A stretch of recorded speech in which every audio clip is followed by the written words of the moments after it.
This is the Lone Crater YouTube. We hope this video helps. You'll start by confirming a few essentials. You must be able to unlock your Android device and have settings accessible.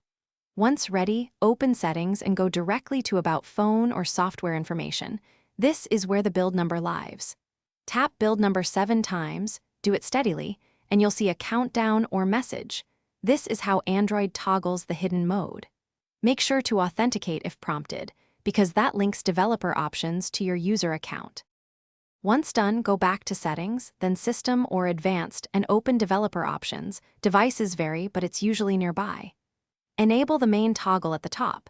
Now you can turn on USB debugging for ADB access, change animation scales to speed the UI, or inspect running services. Pay attention. Many settings affect performance or security, so only change items you understand. If you plan experiments, jot down default values so you can revert later, which keeps the device stable and predictable. Finish by testing the features you enabled. Connect your device via USB and confirm ADB recognizes it, or observe the intended UI behavior after changing animation scales. If something goes wrong, revert the altered settings to their default values. This usually resolves instability.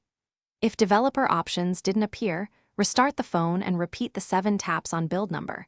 Occasionally, caching delays prevent immediate activation. If prompted,